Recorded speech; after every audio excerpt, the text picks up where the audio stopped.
Buenas tardes a todos y agradeceros igual que esta mañana vuestra presencia y esperemos que esta experiencia se vuelva a repetir más veces, que tengamos más retiros aquí en el Valle, que siempre el Padre Cantera nos acoge también.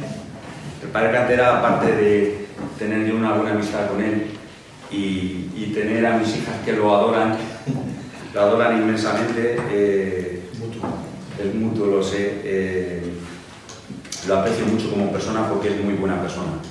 Está feo decirlo cuando las personas están delante, pero es así, es muy buena persona y además es una persona muy inteligente que lo capta todo al momento. Y para mí es un honor que él siempre nos conceda este sitio, sobre todo para este sitio es incomparable, para ofrecer la charla que nos va a dar, que seguramente que nos llenará a todos de satisfacción porque será una charla muy interesante. Agradecer también la presencia de Jorge Manuel, que puede sentar por allí, que acaba de llegar, el presidente también del Centro Nacional de Sinología, y que nos dará una charla posterior. Entonces, desde la Orden de los Caballeros Custodios de Calatrava la Vieja, acompañado de todos los caballeros y amigos de caballeros, pues le voy a ceder el paso al Padre Cantera para que nos hable él sobre su charla, sobre San Bernardo, que fue muy fundamental, ¿verdad? Y nada, y muchas veces solamente quería deciros que me siento muy emocionado de estar con vosotros. Para mí ha sido muy duro desde que empecé y sigo ahí como un Quijote, pero ya veo que tengo compañía a mi lado y sobre todo el Padre porque me ayuda bastante. Y os dejo con él que ofrezca la charla. Muchas gracias. Bueno, pues muchas gracias. ¿Me escuchan todavía, no? Sí. Bueno, pues muchas gracias y muchas gracias, Pedro, por esas palabras que nacen del cariño.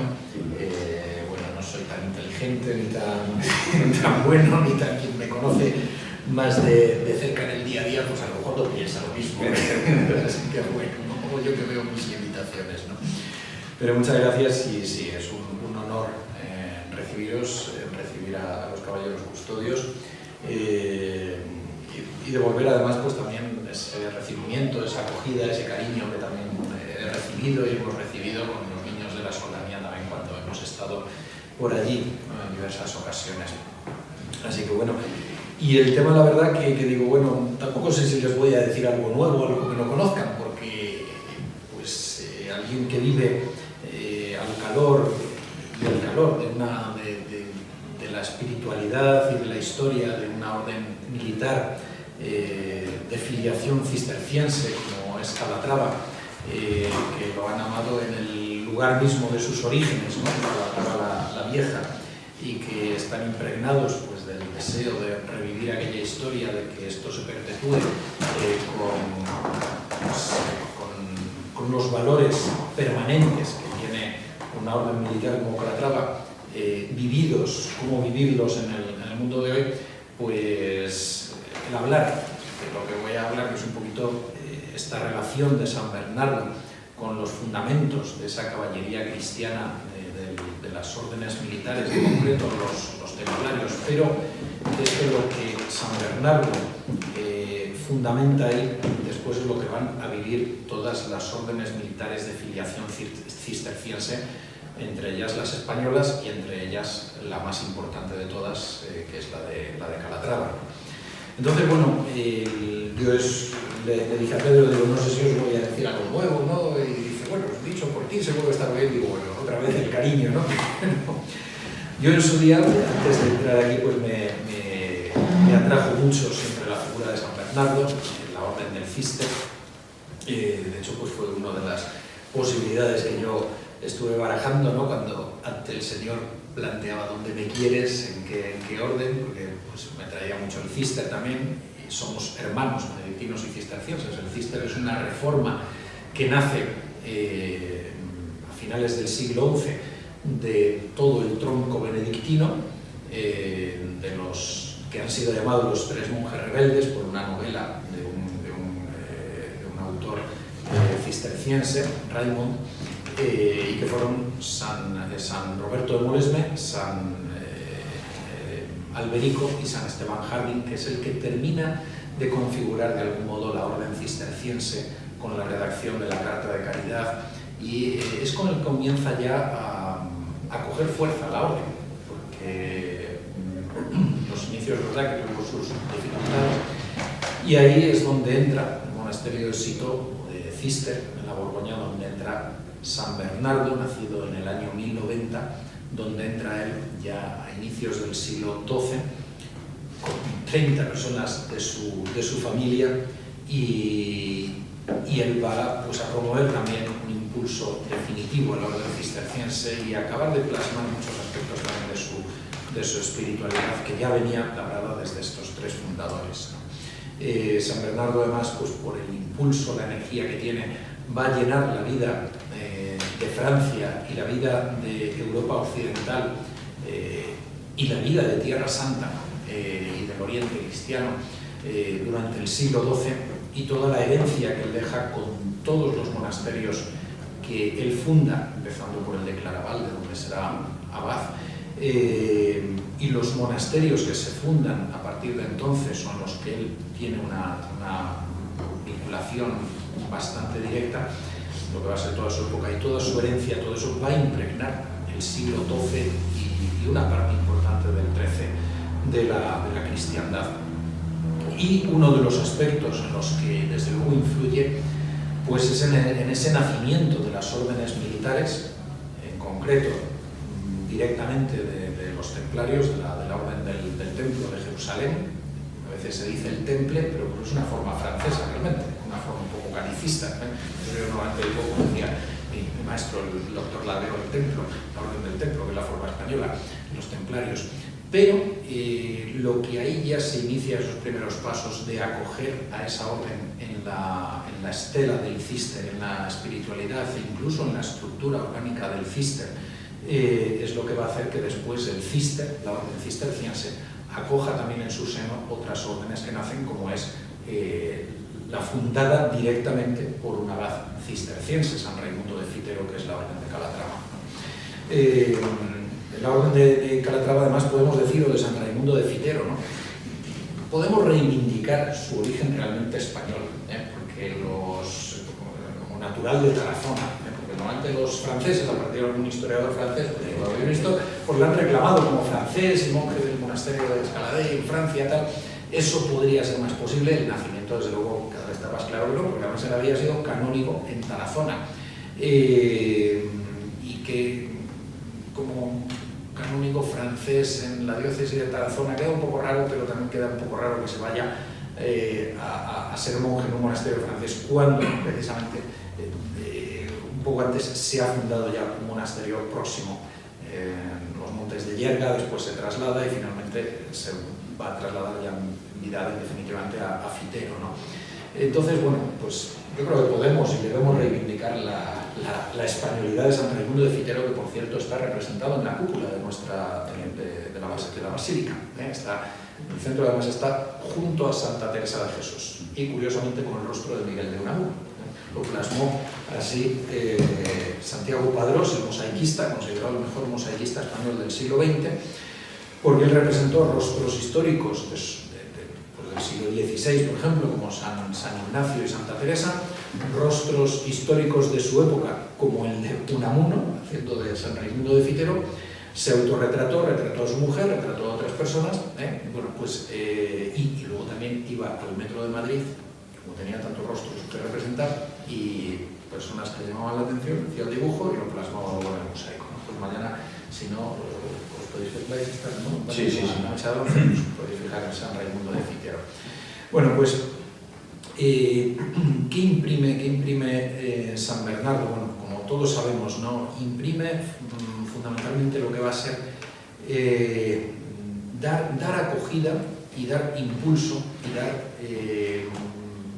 una justificación totalmente cristiana, es decir, lo que estáis haciendo es correcto. Es como decirles a los templarios, ¿no?, que acudieron un poco pues con la duda, pues porque la orden tampoco crecía, recién nacida en Jerusalén, y les marca las pautas del en gran medida del estilo de vida, cómo combinar esa vida de monje y de soldado, ¿no? de monje y de caballero, y unos ideales ascéticos y místicos incluso, porque todo lo que es la segunda parte del tratadito de Laude Nobili Militiae, de la alabanza de la nueva milicia templaria, es como un pequeño tratado místico sobre los santos lugares de Tierra Santa. Tiene este tratado, ¿no? Pueden distinguir dos partes. Una primera en que explica, anima lo que es el proyecto de la caballería cristiana, de una orden militar, en concreto de los templarios, su estilo de vida, por qué están entregados tanto a la vida religiosa monástica como a la vida militar, a la vida castrense, con el espíritu de la caballería, pero de una caballería que no es como la secular o propiamente la mundana, que se deja llevar por la vanidad, por la soberbia, por la ambición, por el afán de riqueza, sino con otros ideales muy distintos, que son los que proceden de unos elevados ideales de origen cristiano y además unos ideales todavía más elevados, si cabe, porque van a beber de una vocación monástica, ¿no? De origen benedictino cisterciense. Y esta es la primera parte, ¿no? Y la segunda parte hace toda esa alabanza de cómo viven en su humildad, en su espíritu de obediencia, en su disciplina, en su organización, su orden de vida, la defensa que realizan de los peregrinos cristianos, de los santos lugares, etc. Y la segunda parte es, como digo, son todos esos puntos dedicados a esos lugares de Tierra Santa donde él va a hacer una explicación mística, alegórica, espiritual de todos esos lugares que ellos están defendiendo. Bueno, Rodrigo Jiménez de Rada, ¿no? el que fue arzobispo de Toledo, el sobrino de un abad santo cisterciense, el fundador de Santa María de Huerta, donde está enterrado también Rodrigo Jiménez de Rada, el toledano, era navarro, pero a veces también se le llama el toledano, ¿no? Porque escribió allí, fue donde estuvo como arzobispo. Él, que es uno de los historiadores de la plenitud del medievo del siglo XIII, que mejor recoge lo que es el sentido de la historia de España y de la unidad de los reinos hispano-cristianos, que por encima de su diversidad y de la legitimidad de cada uno de ellos tienen un ideal común derivado de aquel pasado de los godos, de aquel pasado gótico, hispano-visigótico, de una España unida bajo una única monarquía que fue invadida, avasallada por el Islam, y ahora pues ese ideal gótico, goticista, de reconquista y cristiano, es el que por encima de esas diferencias políticas entre los reinos aglutina a todos ellos en un proyecto común. Y él lo recoge perfectamente, lo recoge al hablar de Covadonga, lo recoge al hablar muy especialmente de las Navas de Tolosa, donde dice que es una victoria de soli hispani, porque los cruzados que venían de otras partes de Europa se retiraron cuando los cruzados españoles plantearon que la costumbre aquí era no coger botín. Bueno, pues él recoge todo ese sentido de lo hispánico, de lo español, y él hace también una alabanza, sobrino de un abad santo cisterciense, San Martín de Finojosa, el fundador del monasterio de Santa María de Huerta, en la actual provincia de Soria, donde está enterrado también Rodrigo Jiménez de Rada, de origen navarro. Rodrigo Jiménez de Rada hace también una alabanza de los calatragos, de los caballeros calatragos, que en gran medida parece como un resumen de lo que San Bernardo dice de los templarios, porque en realidad el ideal que viven unos y otros es, en el fondo, el mismo. Rodrigo Jiménez de Rada dice su multiplicación, la de los caballeros calatragos, es la corona del príncipe o del rey. Los que alaban al Señor con salmos se ciñeron espada y orando gemían para la defensa de la patria. La unión del aspecto militar y del aspecto religioso, monástico.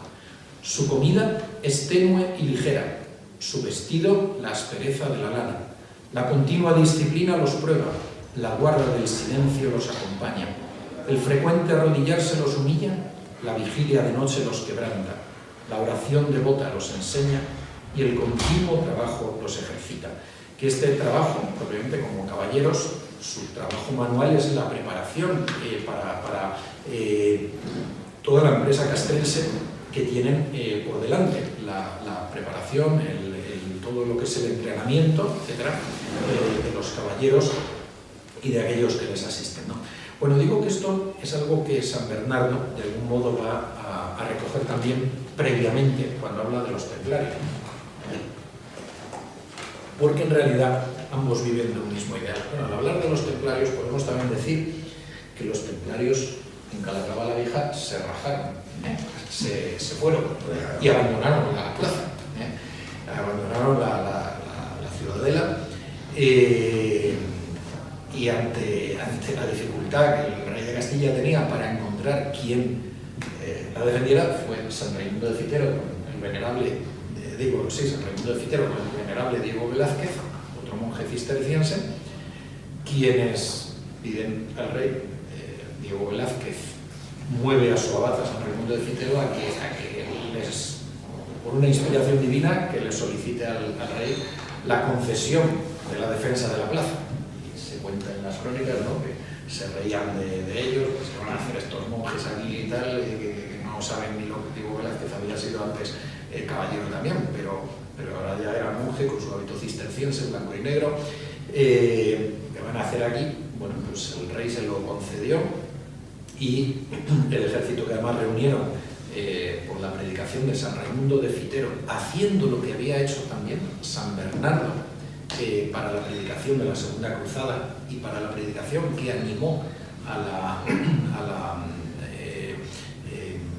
la entrada de muchos caballeros en la Orden de los Templarios, pues se reunió un ejército que hablan las crónicas de unos 20.000 miembros que hicieron que los musulmanes no se atrevieran ya a atacar, como era su proyecto, atacar la plaza de Calatrava, y eso supuso pues, el conseguir combinar a que aquello no se produjera y defender la plaza, por lo tanto, ¿no? Y a partir de ella es cuando van a empezar a organizar ya cada vez más la orden, ¿no? Bueno, pues los templarios echaron atrás, ¿no? O sea, Raimundo de Fitero, pues como aquí dice Rodrigo Jiménez de Rada, actuaban en la defensa de la patria, ¿no? Lo sentían como propio. Esto es uno de los argumentos que también se ha dicho. Si hubiera sido francés, pues quizá no había defendido Calatrava como al sentirse español, ¿no?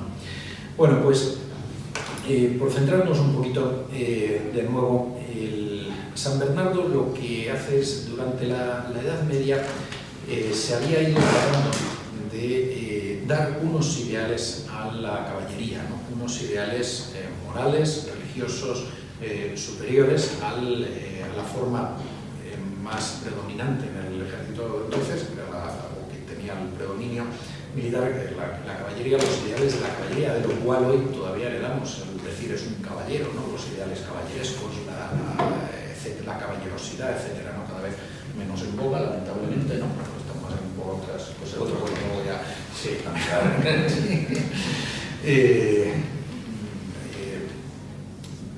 Para la entrada en la caballería entonces no había problemas de si se encontraban con algún problema transgénero y cosas así. No había cosas. Para la policía municipal ahora no podría cambiar.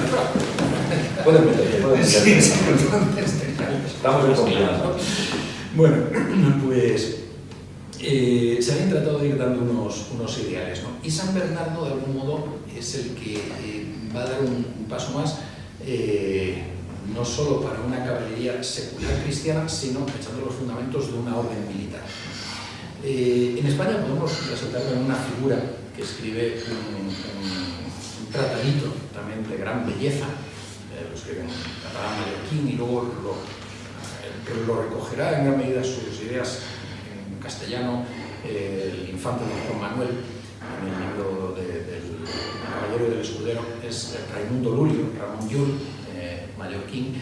Él escribe el libro del Orden de Caballería, que, por cierto, Ramón Llull, considerado beato, está por devoción popular, no ha habido una beatificación oficial, está también en la cúpula, el lado de los mártires, hacia la mitad, a ver si lo puedo indicar mañana un momentito, si no está, ¿no? Bueno, pues él es también uno de los que apunta todos estos ideales cristianos de la caballería. San Bernardo, que es con lo que se encuentra, bueno, pues las dificultades que habían ido teniendo los templarios en sus orígenes, por una parte, cómo combinar algo que era un poco novedoso, que es la vida del monje con la vida del caballero guerrero, la falta de vocaciones a este estado de vida, se habían ido encontrando, había nacido poco antes la orden del hospital, de los hospitalarios, de la orden de Malta, el hospital de San Juan de Jerusalén, primero con una orientación más propiamente hospitalaria y luego unió a la hospitalaria unió la militar, que ellos van en la regla de San Agustín. El caso de los templarios se encontraban un grupo de caballeros franceses que aquella idea parecía no acabar de cuajar en la caballería francesa, ¿no? Sobre los caballeros seculares franceses, pues en parte porque como asumir si el caballero secular tiene otras aspiraciones, pues al hacerse religioso renuncia a ellas, y San Bernardo los va a coger y redacta esta obrita, además de acogerlos, redacta esta obrita que va a suponer un impulso definitivo unido a su predicación, ¿no? Se reúne también un concilio en Troyes, en la ciudad de Troyes, en Francia, y a partir de la obrita de San Bernardo y de la predicación comienzan a fluir las vocaciones y los templarios empiezan a crecer en importancia. Pero por meternos un poco en el tratado, ¿por qué el tratado vale pues al 100% para los caballeros custodios de Calatrava, ¿no? El terreno de oro, evidentemente no estamos en el siglo XII o XIII, pero hay una serie de valores intemporales ahí de la caballería cristiana medieval que permanecen vivos, ¿no? y que hay que mantener, ¿no? Bueno, pues por ver un poquito este tratado que nos acerca pues, a las raíces de las órdenes militares y que vale lo mismo que valió para los templarios, vale para la espiritualidad de la orden de Calatrava y de todas las órdenes militares de filiación cisterciense. Todas las órdenes de filiación cisterciense tienen por centro también como centro legislativo, el centro que regula la vida, la regla de San Benito, el cister es de familia benedictina, ¿no? Bueno, pues San Bernardo escribe este tratado a petición de Hugo de Payens y una fecha pues, que está todavía incierta, entre 1128 y 1136 son las fechas que se barajan, del laude nove milicia, en alabanza de la nueva milicia. Si para él el monje es un soldado de Cristo, bebiendo de toda la tradición monástica, miles Christi, el monje es un soldado de Cristo, es algo que viene de raíz paulina, realmente el cristiano como atleta, el cristiano que emprende el combate de la fe contra las fuerzas del mal, contra las fuerzas diabólicas, contra sus propias pasiones, etc. Y el monje va a recoger esto desde los orígenes del monacato oriental, ya en San Pacomio de Egipto, por ejemplo, que había sido militar, de hecho, o San Martín de Tours, en Francia en el siglo IV, que había sido militar también. El monje como soldado de Cristo que lucha contra las fuerzas diabólicas y contra las pasiones que se desatan como efecto del pecado original, contra sí mismo, en todo lo negativo de sí mismo, pues para San Bernardo va a ser claro que si el monje es un soldado de Cristo, pues este término todavía se puede aplicar con mucha más razón al caballero de una orden militar como es de los templarios, ¿no? Y de hecho lo dedica a Hugo, soldado de Cristo, miles Christi, y maestro de la milicia de Cristo. militia Christi, ¿no? Militia Christi. En ellos admiran la unión de la vocación del monje con la del soldado o guerrero, ¿no? Dice que luchan por Cristo y desean y morir estar por Él y estar con Él, porque, como dice San Pablo, su vida es Cristo y morir es para ellos una ganancia. Cristo Jesús les acompaña en todo momento frente a los enemigos de la cruz, y si caen en combate son verdaderos mártires. Siempre tiene su valor delante del Señor la muerte de sus santos, tanto si mueren en el lecho como en el campo de batalla. Pero morir en la guerra vale mucho más, porque también es mayor la gloria que implica. Santa de verdad y de toda garantía es esta milicia.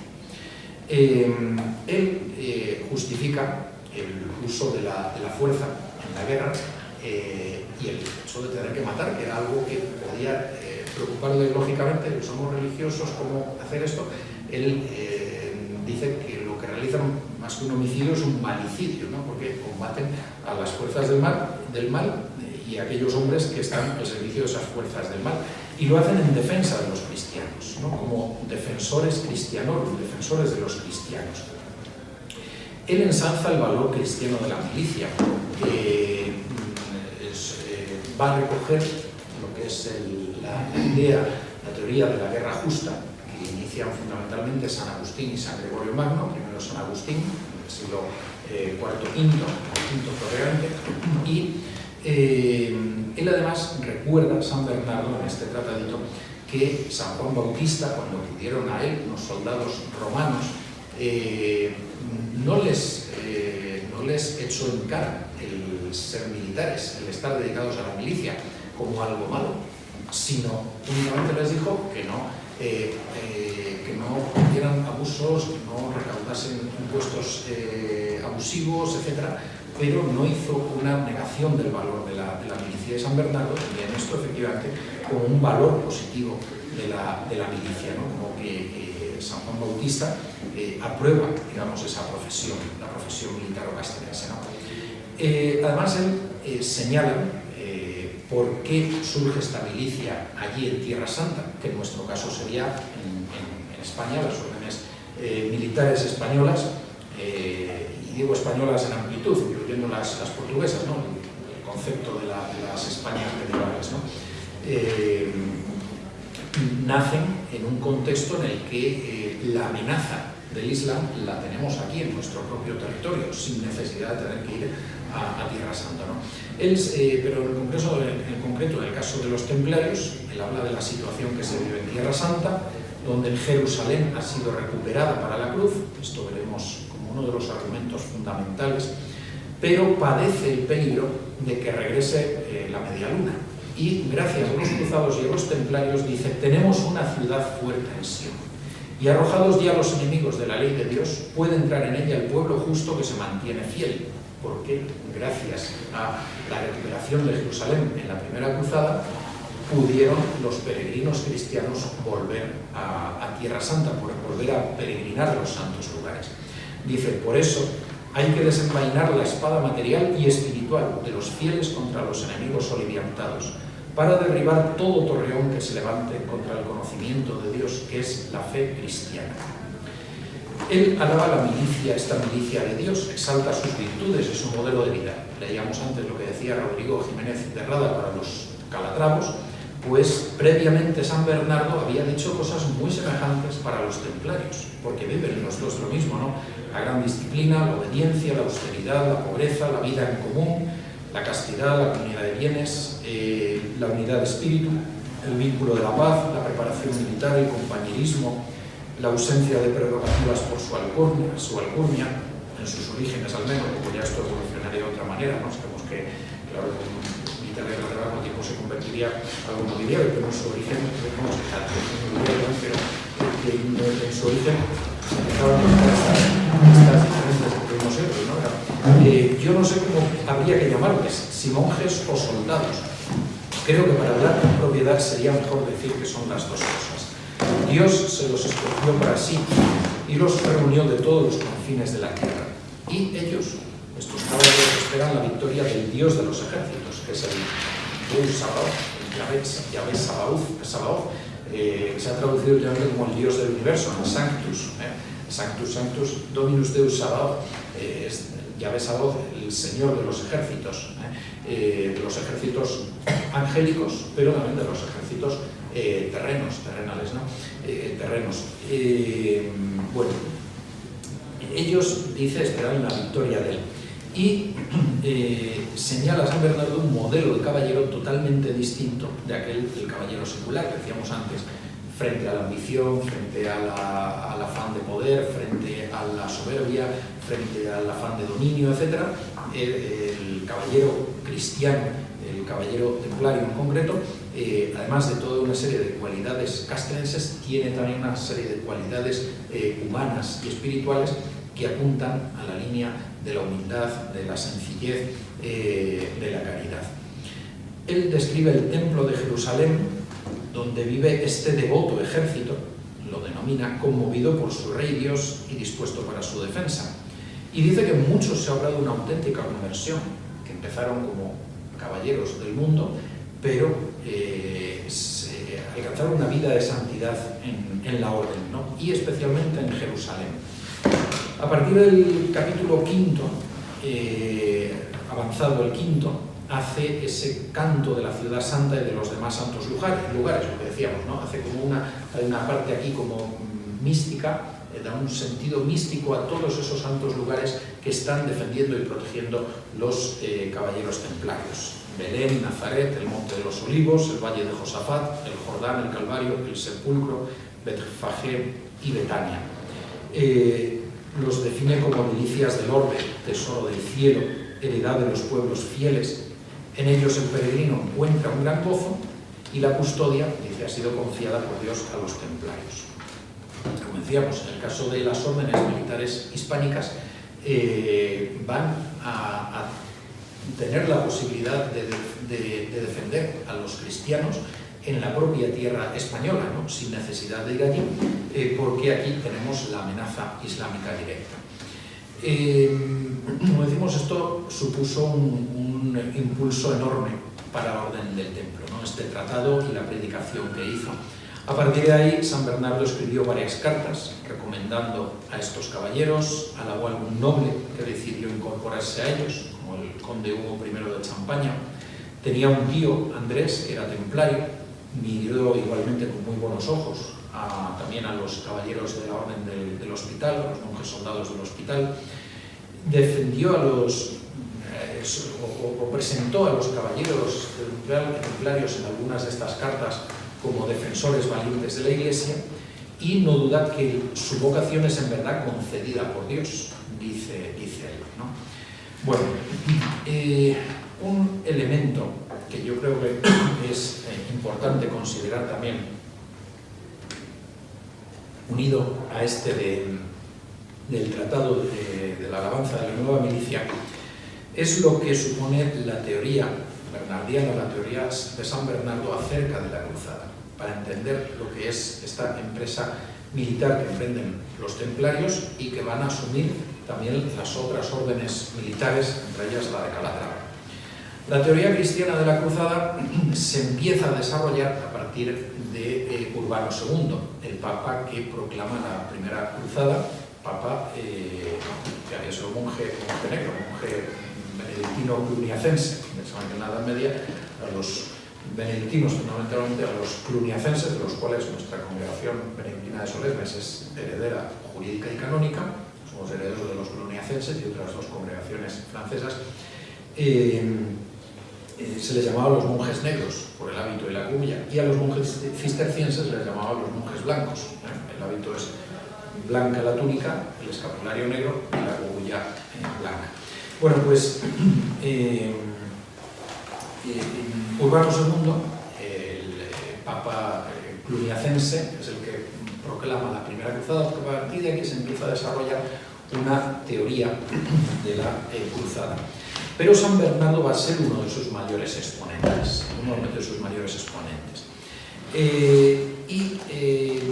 la doctrina de San Bernardo acerca de la cruzada tiene tres pilares fundamentales, ¿no? Uno es el tema de la conversión de los gentiles, otro es la actitud ante la herejía y el tercero es el concepto de guerra justa, que como he dicho antes, venía desarrollándose en el cristianismo fundamentalmente desde época de San Agustín, que es el que más lo configura.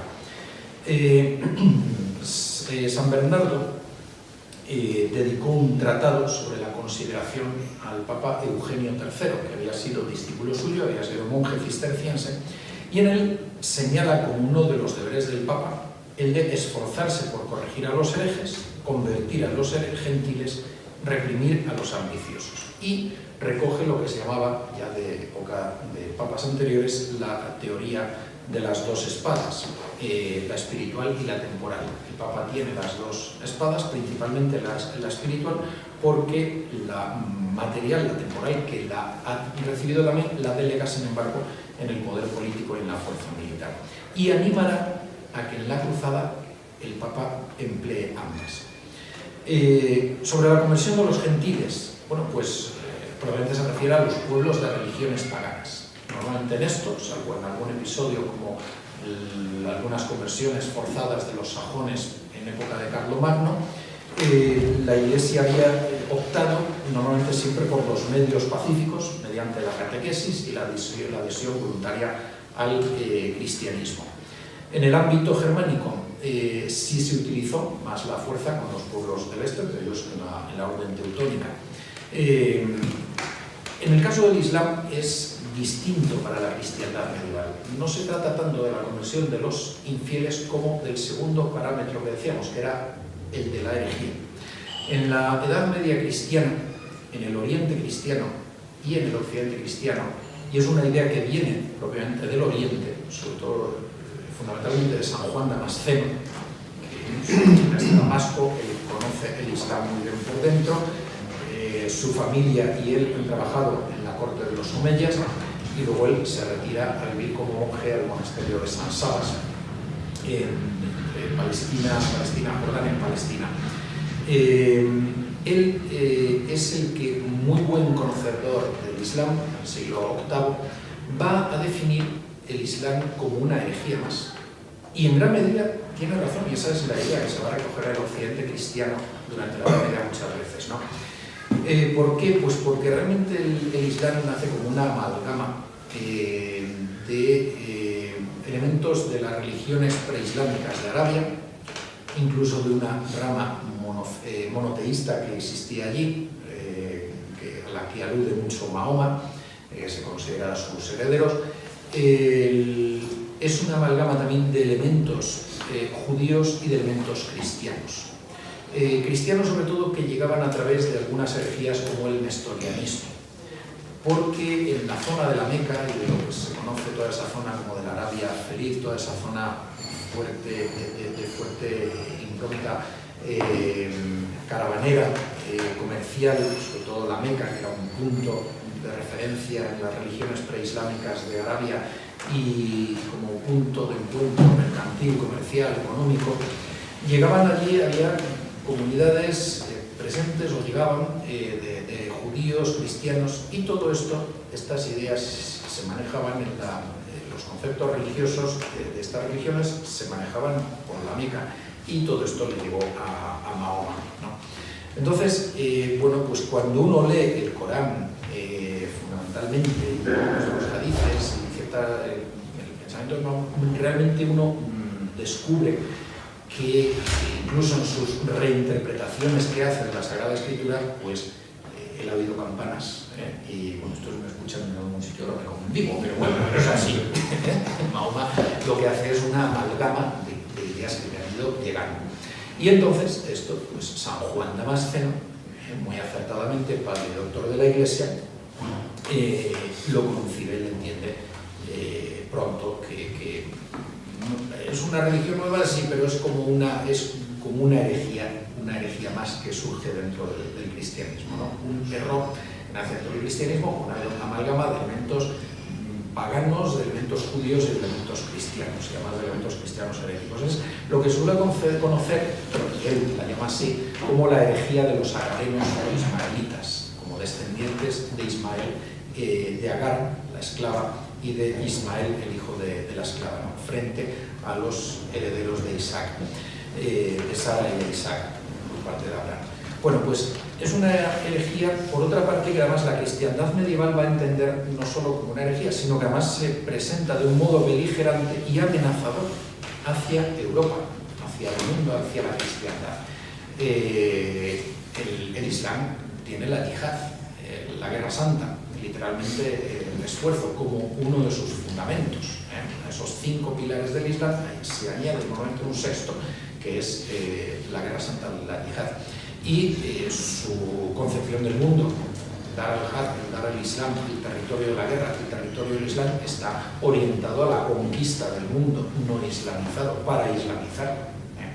Y se ve esta amenaza. Y la cristiandad occidental ha sido consciente de que el Islam ha ido conquistando, ha acabado con un potente cristianismo en el norte de África y en el oriente cristiano, y ha arrinconado al imperio bizantino, un imperio cristiano, y ha arrebatado, y aquí va a estar uno de los elementos que justifican la cruzada como guerra santa, como guerra justa, ha arrebatado lo que era un patrimonio común de la cristiandad, como es Tierra Santa, ¿no? Ha arrebatado esos territorios. Entonces, la actitud cristiana en general de los herejes era, en principio, la de corregirles del error, combatiéndoles con argumentos, pero si alcanzaba una fuerza que amenazaba ya peligrosamente la sociedad cristiana, pues no se dudaba también si era necesario de recurrir a la fuerza, si se había hecho en el tardío Imperio Romano y dentro del Imperio Bizantino en ocasiones, para amputar el miembro enfermo y salvar el cuerpo. Y esto, con el caso del Islam, se entiende más aún como un peligro común que amenaza a la cristiandad. Por lo tanto, esto entra en el tercer aspecto, ¿no? La cruzada es un caso que se entiende, San Bernardo lo entiende, y lo entienden los cristianos de la época, como una guerra justa, ¿no? En la misma época de San Bernardo comenzó a surgir también de manera importante un esfuerzo para atraer a los musulmanes hacia la fe cristiana por medio de una catequesis pacífica, algo que ya el mismo San Juan Damasceno había hecho en un diálogo entre un cristiano y un musulmán. Y esto hacía imprescindible un conocimiento previo de sus doctrinas.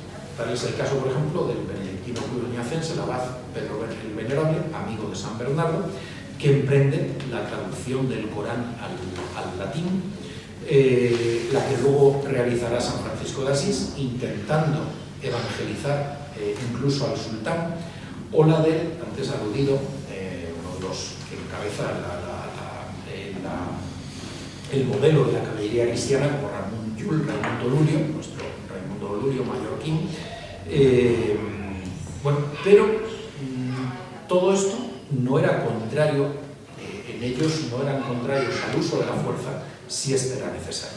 Ni Pedro el Venerable, ni los franciscanos, ni Ramón Llull fueron enemigos de la idea de cruzada como un caso de guerra justa por la defensa de la fe, si no se podía convertir a los musulmanes por vía pacífica, porque realmente el Islam es una religión muy hermética, es mucho más difícil de evangelizar en este punto, porque además la apostasía está condenada con la muerte del apóstata entre los musulmanes, y esto a día de hoy. La doctrina de la guerra justa, como digo, había sido sobre todo expuesta por San Agustín en La Ciudad de Dios, el amplio tratado de La Ciudad de Dios, de Civitate Dei, y por San Gregorio Magno, que consideraban que la guerra, aunque sí es un mal, puede considerarse justificada si es para defender la patria ante invasiones extranjeras o ante la guerra injusta que nace de la ambición de gloria y de riquezas. Esto va a ser el fundamento de la doctrina de la guerra justa, a su vez tiene sus fundamentos bíblicos, ellos se fundamentan ahí,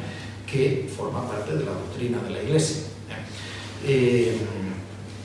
Pero surge aquí la cuestión. ¿Podía considerarse como claro caso de guerra justa no ya la defensa de los reinos cristianos amenazados, sería el caso de los reinos cristianos hispanos, ¿no?, sino incluso la conquista de los santos lugares? Es decir, ya no es defenderse, sino conquistar. La respuesta es positiva. ¿Por qué? Pues porque San Bernardo y otros autores cristianos no dudan que los santos lugares, como la real, habían pertenecido a los cristianos bizantinos, a la cristiandad bizantina, y que habían sido arrebatados por el Islam. Y además San Bernardo resalta esta importancia que para los cristianos tiene Tierra Santa y va a concebirlo como lo que podemos llamar como un patrimonio común de la cristiandad. Tierra Santa es como un patrimonio común de la cristiandad, y de hecho que de ahí partan cruzados de toda Europa.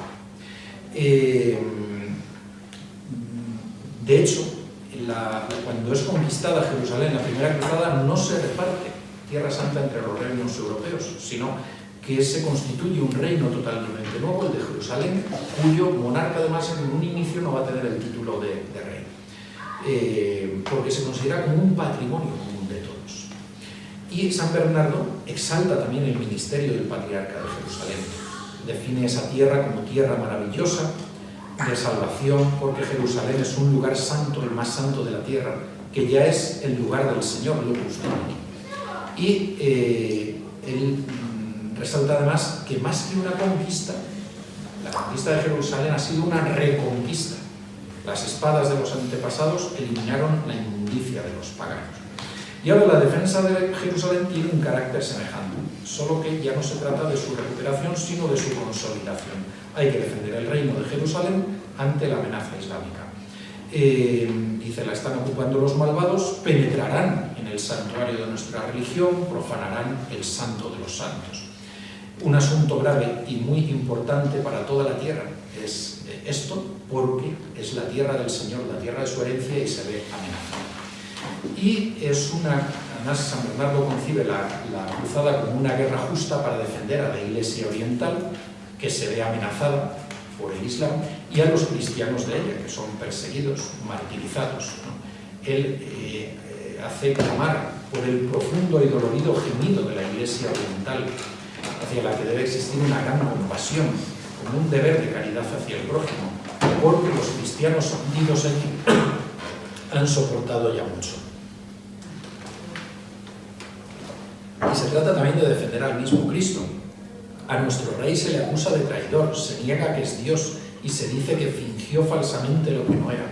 Los que sois fieles, levantaos y defended a vuestro Señor de esta infamia. Es un asunto de Cristo, sois servidores de la cruz. Bueno, pues con esto también además señala, ¿no?, que lo señala además como una actuación extraordinaria también.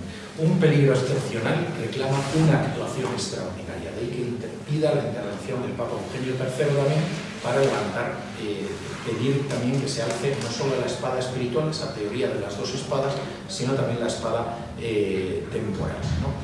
Bueno, por ir concluyendo un poco, recuerdo también que señala la cruzada como una peregrinación a los santos lugares y por la que se obtiene un jubileo.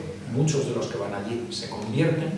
No obstante, hay que ver también pues, que si bien se produjeron muchos cambios sinceros de vida en estas empresas, también había maleantes que fueron allí con la idea de ganar el jubileo. Y esto explica pues, que se produjeron en ocasiones pillajes, actos brutales y saqueos. Esto es real, pero se debe a este elemento. Aunque otra cosa es, de todas formas, toda la leyenda negra que se ha creado acerca de esto, ¿no? Bueno, como conclusión, quizá, ¿no?, decir para estos son pues, unos fundamentos históricos, fundamentos espirituales también de esta caballería cristiana. Y hoy, pues, ¿qué toca al espíritu de una orden militar en nuestros días? Bueno, pues es una defensa quizá de otra manera, menos de momento, no sabemos porque puede suceder de aquí a un futuro que a lo mejor no tan lejano, ¿no? Pero bueno, pues es una defensa a través, pues efectivamente, de la formación, a través de la transmisión de saberes, a través de tantas actividades como desarrolláis los caballeros custodios, incluso de actividad de tipo social y caritativo, ¿no?, hacia las cuales las órdenes militares siempre estuvieron muy orientadas. En la Edad Media, pues, o nacieron de un hospital, como los caballeros de San Juan, o crearon hospitales, las propias órdenes, para peregrinos, que van muchas veces peregrinos a Santiago. Esa actividad social, esa actividad caritativa, benéfica, unida a una defensa de los valores del cristianismo, de los valores cristianos, de los valores de la fe católica, de los valores del sentido de España y de la unidad de España, como tenéis los caballeros custodios, ¿no?, a través de todas las actividades que hacéis, pues concesión de premios, conferencias, reuniones, formación, etc. Todo esto es una labor en la que se recoge ese espíritu por el que en su día pues se alistaron, vivieron como monjes y como soldados los caballeros de Calatrava, ¿no? Hoy pues es ese mismo espíritu vivido en nuestro tiempo con estos valores y de esta manera, ¿no? ¿Y a qué animaría? Pues eso, a leer nuestras fuentes, ¿no? A leer, por ejemplo, a San Bernardo, a empaparse de lo que es la espiritualidad benedictina o cisterciense y todo ese sentido de la caballería cristiana medieval, ese tratadito de Raimundo Lurio, que también es de una gran belleza y muy sencillo, porque en ello pues, se define lo que es el ser de una persona, el ser de una persona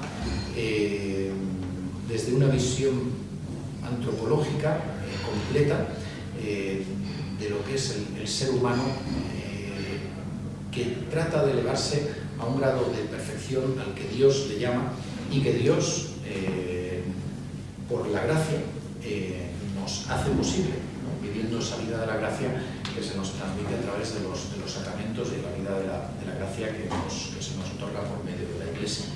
Bueno, pues este sería un poquito el resumen final, ¿no? Para animar a continuar en esta labor, digamos, una labor muy bonita también la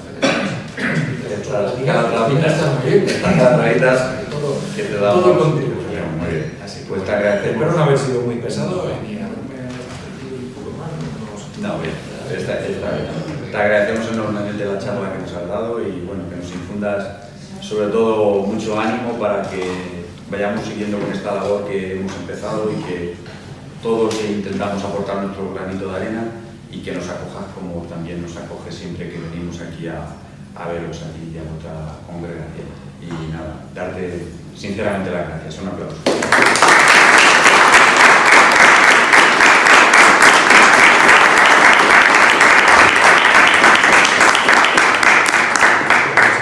Muchísimas gracias. A mí también me acogéis siempre muy bien allí. Así. ¿Perdón, puedo hacer una foto? Sí. Ah, vale, porque No, esto sí. no me lo puedo perder. Sí. Puede ser. Sí, os va a dedicar el libro si tenéis ahí. Sí. ¿Tenemos un tiempo de preguntas o no? Bueno, sí, yo hasta las 6:20 puedo, sí. Es que pedí el adelanto porque me di cuenta que hoy teníamos las vísperas adelantadas. Normalmente son a las 7:30, pero hoy estamos a las 6. Hemos acabado los días de ejercicio, sí. No, bueno, es que... abrir una conferencia que de forma sin estar coordinada he llegado a las conclusiones Semejantes. Me parece que lo hubiéramos coordinado En el pensamiento. en pensamiento, ¿no? Qué bueno. Parto del Génesis de la Orden, Sí. leyendo a Rada y las crónicas que me resultó muy gratificante porque al leerlo directamente se pierde el dogma de los historiadores, porque él expresa de una forma muy llana cómo fue el Génesis y cómo fueron soluciones más bien muy funcionales las que toman a problemas reales, ¿no? Y luego la situación en el mundo actual. Y bueno, pues yo procedo del ejército, entonces me han invitado a unas charlas y... Aquí me por la camiseta de más. Claro. Es la forma, ¿no? Yo veía a los chicos de la escolanía colmenada. Pues yo he hecho toda mi vida en Almagro. En Almagro. En Almagro no lo Eso me he imaginado, sí. Y las situaciones, hablaba de que el mundo actual hemos pasado, yo lo tenía más fácil, más fácil en el sentido de que ellos pisaban, el enemigo era muy claro, era como realmente era claro.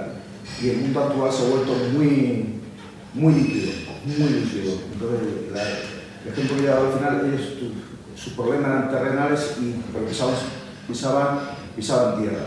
Y nosotros no pisamos tierra, nosotros estamos en el agua. Nos han llevado al agua y en el agua no somos peces. Entonces, ponemos una serie de confluencias de ideas, bueno, el Irán también sigue jugando ahora, pero hay otras como visiones que muchas veces ya perdemos sus orígenes, ¿no? Y nos llevan a una situación casi de falta de esperanza, ¿no? De no ver lo que está pasando, ¿no? Pero también fui invitado a un grupo, de forma casual, me invitaron también a un grupo que no somos los únicos que nos damos cuenta de esto, un grupo de sudamericanos que están teniendo ese problema porque sus países están siendo colonizados por la nueva ideología, ¿no? Y la solución, este grupo también la marcaba en Dios, ¿no? Dice, la única solución es volver a lo que es me falta la palabra ahora, no intangible, no, lo que es realmente trascendente, la trascendencia. Y hoy en la segunda lectura, que me ha llamado mucho la atención, cuando habla de que el mundo de la palabra, Dios es el mundo de la palabra y el mundo de la carne son dimensiones diferentes, efectivamente, la parte humana, la parte divina que tenemos es la trascendente. Esa no puede ser tocada, que la intentan hacernos, lo que veo es la que intentan hacernos olvidar, porque es sobre la que no pueden actuar, ¿no? Es sobre la que no pueden actuar. Entonces, tenía un poco de mi pregunta. Después de todo este preámbulo, es cómo podemos sembrar para que el mundo cómo podemos hacer ver que la parte importante como decía la segunda lectura, es el mundo de la palabra, ¿no? La carne es un mero vehículo que podemos aprovechar, pero para encontrar a nuestro origen, que es el mundo de la palabra, ¿no? Bueno, por una parte, desde luego, es totalmente cierto. O sea, es que hoy además la sociedad occidental, a diferencia de cómo era en la Edad Media, que era una sociedad cristiana en construcción progresiva, permanente, hoy es una sociedad apóstata. O sea, es que el Occidente ha apostatado de sus propias raíces, ¿no? Y además, cada vez la evolución de las ideologías que hoy imperan es que es antinatural, ¿no? O sea, toda la ideología de género, todo el transhumanismo, todo lo que es estos componentes de la ideología pop, etc. Todo esto es ya opuesto a la propia naturaleza del ser humano, del propio orden natural. Entonces es ya brutal, ¿no? Es de ahí esa sensación de liquidez, efectivamente, ¿no? Entonces es más difícil porque, digamos, el enemigo está ya dentro, ¿no? Y en el pensamiento. Como, bueno, fundamentalmente yo creo que por una parte hay que cultivar la vida interior, la vida espiritual, beber de la gracia de Dios, es fundamental eso, a través de una vida de oración, de una vida de lectura de las Sagradas Escrituras, de la lectura de los santos, de la vida de los santos, esa formación en ello. Y luego cómo hacer, porque realmente es verdad que impera, domina tanto lo malo, y a veces ya no lo malo, sino lo confuso, ¿no? Que a veces hasta es peor porque no se ve la raya, la separación, la frontera. Bueno, pues por una parte constituyendo grupos de buenos principios, como son los caballeros custodios, ¿no? Que puedan aglutinar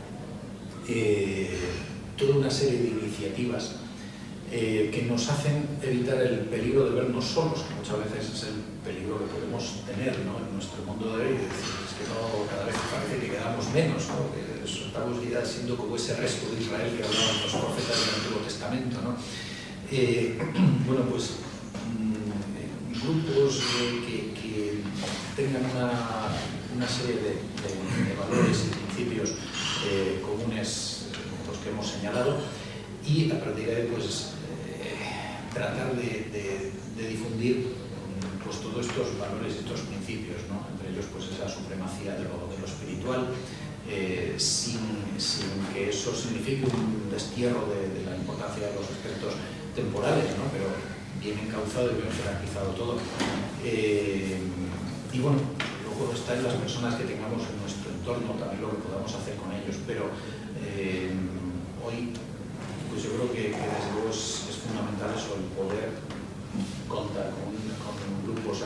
instituciones, entidades que pueden dar acogida a personas que quieren trabajar por el reino de Dios y que quieren transmitirlo, pues es una de las vías fundamentales. No sé si he respondido o no. Sí. Otra cosa que me he dado cuenta, porque tomé un poco, es que cuando no estamos solos en el sentido de, bueno, en las redes sociales se puede utilizar en muchas líneas. Yo empecé a... Ahí se ve que hay mucha gente, sí, para bien. Para bien, eso. Digo, la importancia de utilizar las redes sociales, por favor, muchas veces, bueno, en mi estado, una pequeña que empecé con un experimento y que ya llevo un par de años. Empecé a poner, pues, frases filosóficas y cristianas, y voy pues, desde San Agustín, Santo Cristiano, y voy viendo el paralelismo, ¿no? Y me di cuenta que es una pequeña legión de seguidores que siguen, algunos de los que interactúan, pero todos los que tengo en mi lista de teléfonos, pues me van siguiendo, ¿no? Que hay gente que sí le interesa, ¿no? Pero sigue como en un segundo plano, igual que la creación de esta bueno, no orden porque no somos hombres realmente, pues, sino asociación. Y cuando se levanta una bandera, sí aparece, hay mucha gente que está un poco perdida, y es la importancia de hacer un poco apostolado, ¿no? Levantar banderas, al final la gente aparece, ¿no? Muchas veces se suma. Sí, porque hay mucha gente que está deseando actuar, hacer cosas, poder decir, bueno, no estoy solo, hay más personas que piensan como yo y que quieren lo mismo. Aquí tienes otra. Yo la pregunta que quería hacer es, las órdenes militares surgen en un momento histórico con una circunstancia que ha explicado muy bien, me acuerdo del discurso de Juan II, de San Bernardo, Citerio, etc., ¿no? Que el combate espiritual era insuficiente y había que acelerar el combate material, y además se daba el cargo de conciencia al combatiente, pues explicándole que tampoco se retirase en el dolor del enemigo, ¿no? La pregunta que me hago es, ¿qué revisión teológica le ha merecido al cristianismo esa yihad cristiana en su momento, que yo creo que la he explicado ahora, pero desde la perspectiva de hoy sí que era completamente salvada, y si se podría justificar en un momento posterior por la Iglesia igualmente el empleo de la fuerza por circunstancias sobrevenidas a las que nos tengamos que enfrentar, ¿no?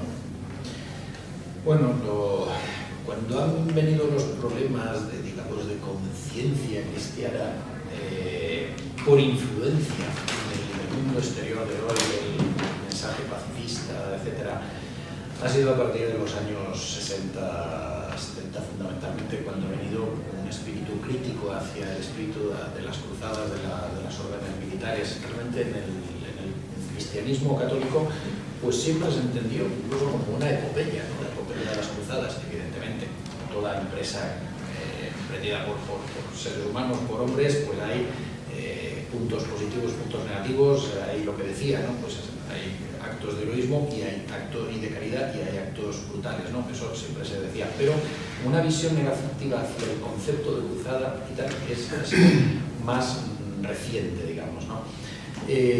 Conforme a la doctrina tradicional de la Iglesia y con estos componentes que hemos señalado, ¿no? Y que señalabas también de todos estos autores del medievo que justifican esto, pues, y entendiéndolo también en su momento, no hay por qué escandalizarse por ello y tiene una justificación en su momento, ¿no? Hoy, bueno, parecería que en este momento, pues quizá no, pero hay situaciones en las que uno ve que hay razones reales para una guerra justa y que incluso la persecución que están sufriendo cristianos, hermanos nuestros cristianos en el Oriente, en el próximo Oriente cristiano o en África, dices, y esto no puede justificar también el que ellos se defiendan por defender la religión, por defender su religión. Bueno, pues yo entiendo que sí. Ahora, también sé que mi opinión puede ser criticada hoy por aquellos sectores dentro de la propia Iglesia. Porque hoy, ¿qué impera más? Pues esa mentalidad ya pues más pacifista, un poco ñoñas, un poco el estilo de los 60, tal, que todavía están muy por ahí, y que se regenera pues todo esto que decimos, ¿no? la ideología woke y tal, que se entra dentro de los ámbitos incluso eclesiales, ¿no? Pero bueno, no sé si la constitución de una orden militar como fueron en la Edad Media, pero sí que la defensa de unos cristianos que están amenazados, pues el que ellos puedan recurrir a su defensa en una guerra justa, yo creo que eso es perfectamente justificable. De hecho, en Irak, ante el Estado Islámico, ante el Daesh, pues muchos lo tomaron así, ¿no? Pero bueno, ya digo que esto es una opinión mía que es minoritaria frente a lo que predomina. Casi el micro. Al hilo de esto, soy médico militar. He conocido los desastres de la guerra de los amigos Pedro y yo. Pedro los infligía y yo los veía. Eso pasa mucho. Muchos militares no tienen conciencia del daño que infligen. Sí. Añado que practico un arte marcial especialmente cruenta, pero que está imbuida de una trascendencia espiritual, la arte marcial japonesa, en donde la esencia consiste en no implicarse en el combate, desaparecer en intención y no entrar, pues se producen cosas mágicas, que es lo que es mi experiencia.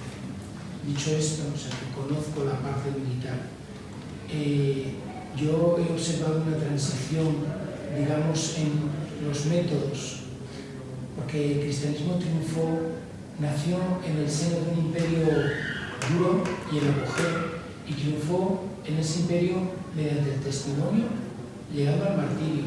Jamás utilizó la violencia contra el ejército o la clase política romana. Yo siempre manifiesto que es muy duro, aunque tú inflijas la muerte a un cristiano, date cuenta que te has superado, porque la creencia, la convicción en lo que le ilumina es tan fuerte que es capaz de trascender el valor que normalmente le damos más que es la vida. Recuerdo como ejemplo de ello la película La túnica sagrada, cuando Víctor Maturi al final se pone detrás de ella y sale, porque dice, es que mi vida, esta vida de centurión no tiene sentido con esta vibración. O sea, prefiero morir y sentir que hay más allá de eso que seguir como otro. Entonces, hay un momento donde se justifica que descendamos, con perdón, en vibratoria, y que seamos capaces de infligir el daño al nivel en donde somos atacados. Y mi reflexión es que yo veo la transición que el cristianismo triunfó cuando se elevaba en el conflicto, iba más allá de la concreción, digamos, terrenal. Ya está, es un poco mi aportación. No es que sea una pregunta de edad, es aportar una reflexión. Sí. Bueno, la providencia divina actúa en cada momento. Está el testimonio del martirio, al cual además la Iglesia nunca ha renunciado, y estos cristianos de Oriente pues lo han demostrado, ¿no? Incluso de otras vertientes del cristianismo, como los coptos de Egipto, ¿no?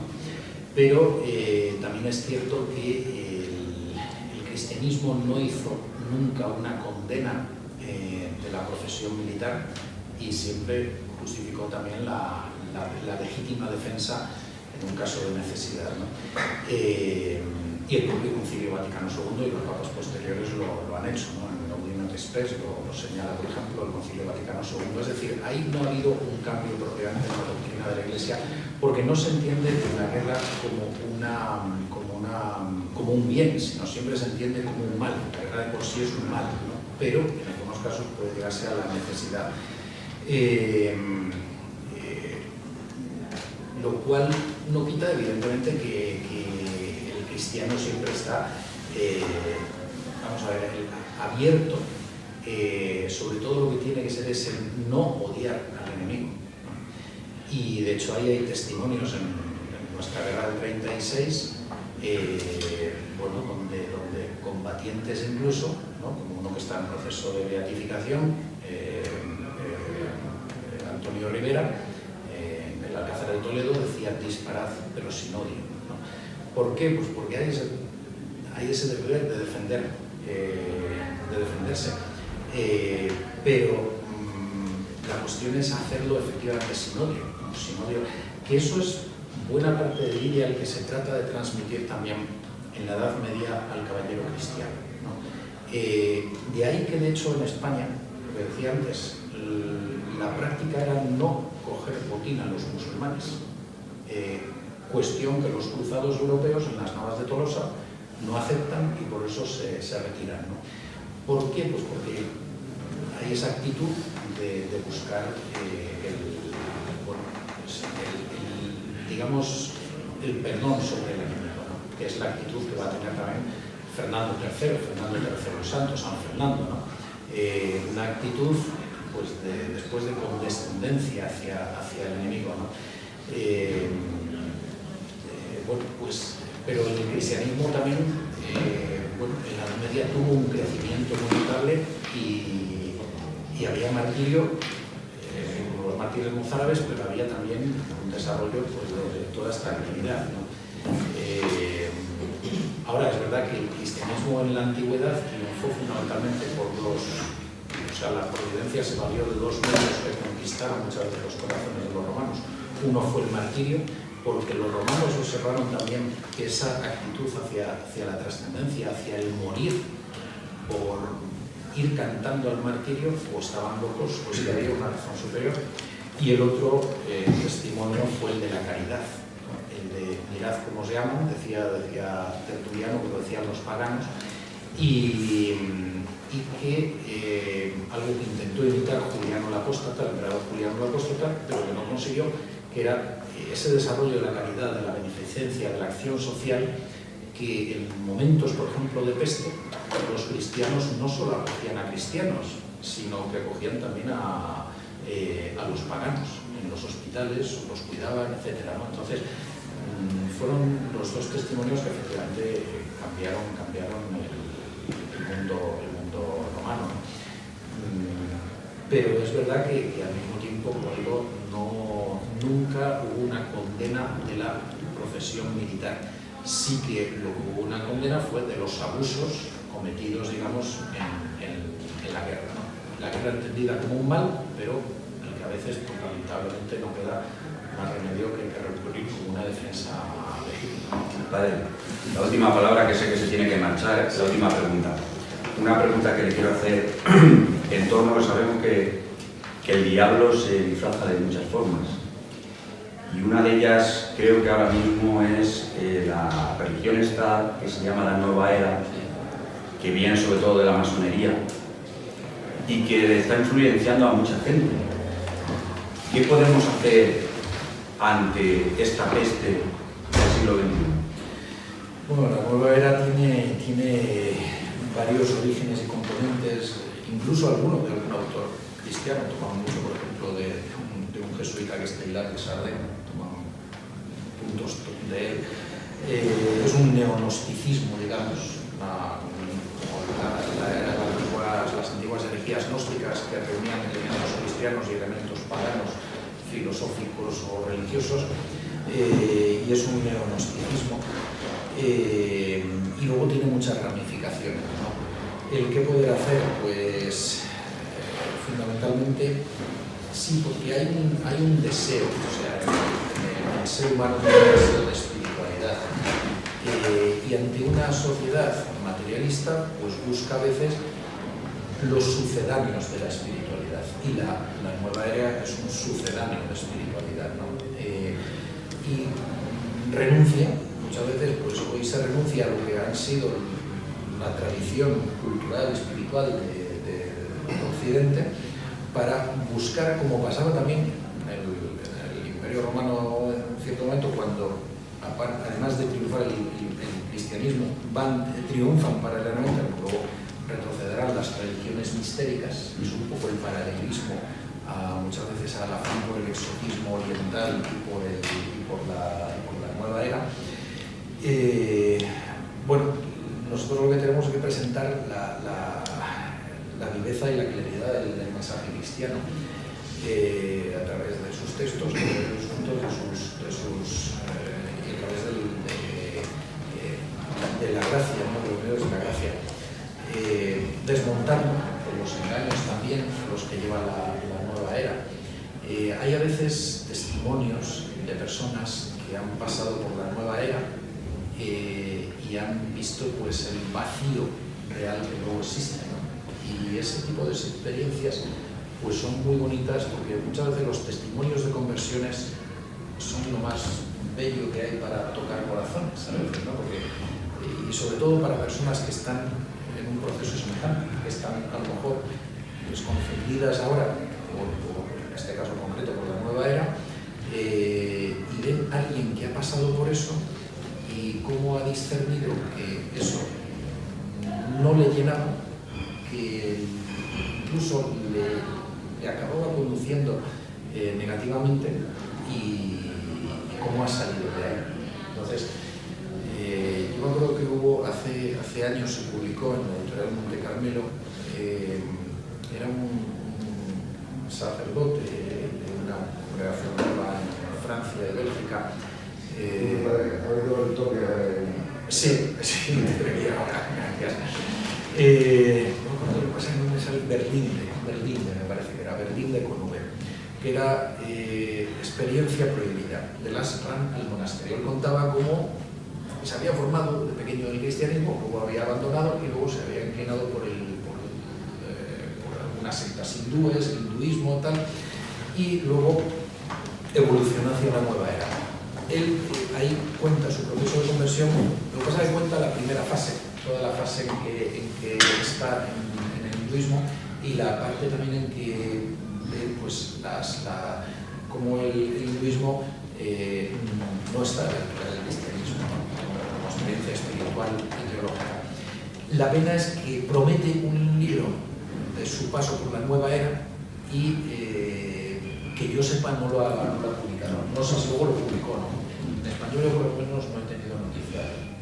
Pero quizá a través de esto, la página Religión en Libertad, por ejemplo, el portal católico Religión en Libertad, trae muchas veces experiencias de personas que han pasado por la nueva era y que han salido de ella. Y quizá eso puede ayudarnos, ¿no?, a saber cuáles son los errores que hay dentro y cómo salir de ellos. Luego hay autores que han trabajado sobre ellos. Hay, por ejemplo, padre Manuel Guerra, que murió, don Manuel Guerra, sacerdote.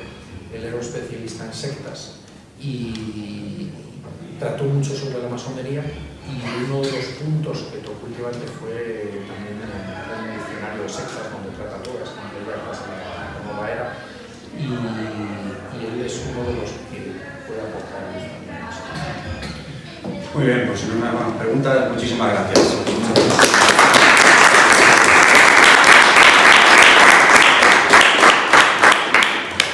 ¿Queréis haceros una foto que os firme el libro antes de que marche?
Viva España,